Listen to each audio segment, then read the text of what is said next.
రెడ్డి మాట్లాడుతున్నారు. ఇప్పుడు లైవ్ చూద్దాం. ఎమ్మెల్యేలు వచ్చి తెలంగాణ భవన్ అంటే మన హైదరాబాద్ సంబంధించిన గవర్నమెంట్ సంబంధించిన గెస్ట్ హౌస్. ఆ గెస్ట్ హౌస్లో నేనున్నా. ఆ గెస్ట్ హౌస్ ముంగల్నే మీరు టెంట్ వేసి మీటింగ్ పెట్టిర్రు.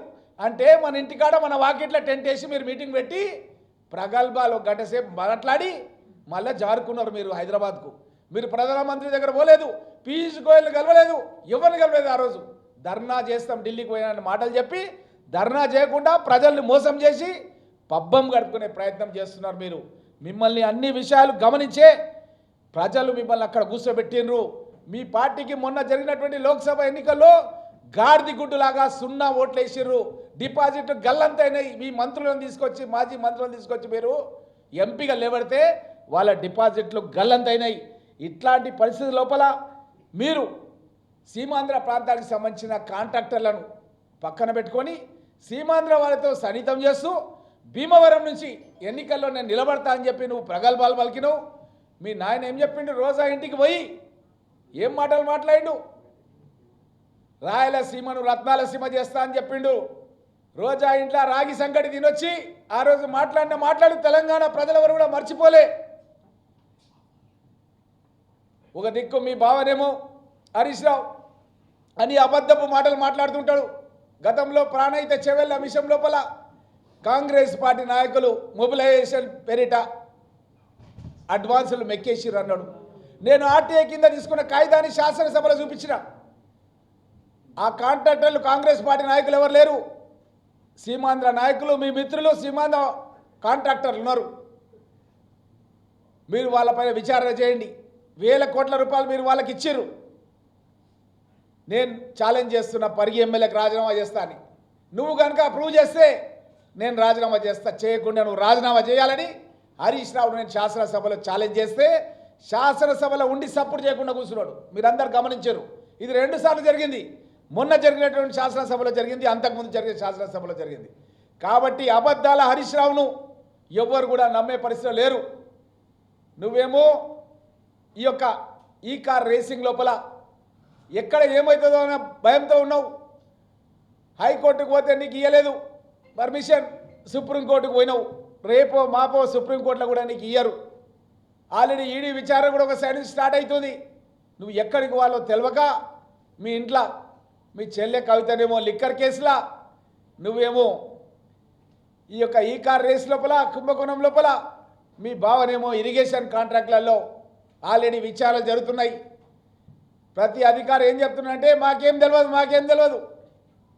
వాళ్ళు ఏం చెప్తే మేము అట్లా చేసినామని చెప్పి ఏ అధికారిని తట్టినా సరే అధికారులు చెప్తున్న సమాధానాలు అదే విధంగా ఉన్నాయి. అది అరవింద్ రావు కావచ్చు, ఇరిగేషన్ చీఫ్ ఇంజనీర్లు కావచ్చు. అంటే అధికారులకు ఉన్నటువంటి వాళ్ళకున్నటువంటి పవర్ కానీ వాళ్ళకు ఉన్నటువంటి వివేకంతో కూడినటువంటి ఆలోచనలు కానీ మీరు ఏమాత్రం కూడా మీరు పరిగణలోకి తీసుకోకుండా కనీసం అప్పుడు ఉన్నటువంటి ఇతర శాసనసభ్యులు ఇతర మంత్రులను కానీ కూడా పరిగణలోకి తీసుకోకుండా ఏకపక్షంగా మీరు క్యాబినెట్ ఆమోదం లేకుండా 55 కోట్ల రూపాయలు మీరు తరలించి ఈరోజు అదేదో ఏం జరగనట్టుగా, అదేదో చిన్న వ్యవహారం అన్నట్టుగా 7,25,000 కోట్ల రూపాయలు వివిధ కార్పొరేషన్లు ఏర్పాటు చేసి ఆ కార్పొరేషన్ల పేరు మీద లోన్లు తీసుకొచ్చి ప్రజల డబ్బును దుర్వినియోగం చేసి పర్రెలు వారిన ప్రాజెక్టులు కట్టి ఈరోజు ఇంకా బుకాయిస్తూ ఇంకా దబాయిస్తూ ఇంకా మా గౌరవ ముఖ్యమంత్రి రేవంత్ రెడ్డి గారిని ఇష్టం వచ్చినట్టు మీరు మాట్లాడుతున్నారు. దీని పర్యవసనం మీరు ముందు చూస్తారని చెప్పి కూడా హెచ్చరిస్తున్నాం. మా కాంగ్రెస్ పార్టీ నాయకులు కార్యకర్తలు ఎంతో ఓపికతో న్యాయస్థానాల్లో ఈరోజు సబ్జెక్ట్ ఉందని మేమంతా కూడా ఎంతో ఓపికతో ఉన్నాం. మమ్మల్ని రెచ్చగొట్టే విధంగా మాట్లాడొద్దని కేటీఆర్ను హెచ్చరిస్తూ నువ్వు ఎంత ఎగిరిపడ్డా జైలుకు వెళ్ళడం ఖాయం, చిప్పకూడు తినడం ఖాయం అని స్పష్టంగా తెలియజేస్తున్నాం.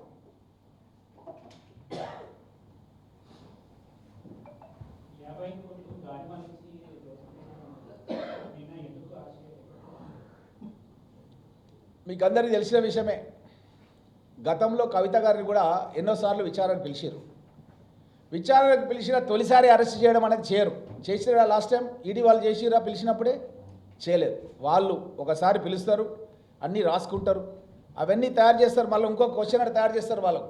ఈ రాసుకున్నటువంటి అరవింద్ కుమార్ ఏం చెప్పిండు, ఈడీ మన దానికి సంబంధించిన అధికారి ఈయన ఏం చెప్పిండు, అన్నిటి తోటి ఇంకా కొన్ని కొత్త క్వశ్చన్స్ తయారు చేసి మళ్ళీ అడుగుతారు. అట్లా అవకాశం ఇస్తారు. ఇది మన ప్రజాస్వామ్య దేశం.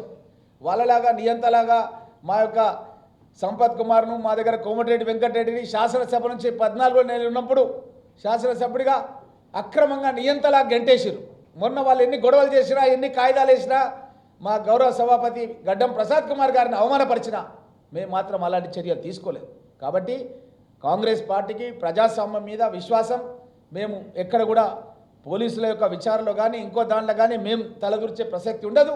చట్టం దాని పని అది చేసుకుంటూ పోతుంది.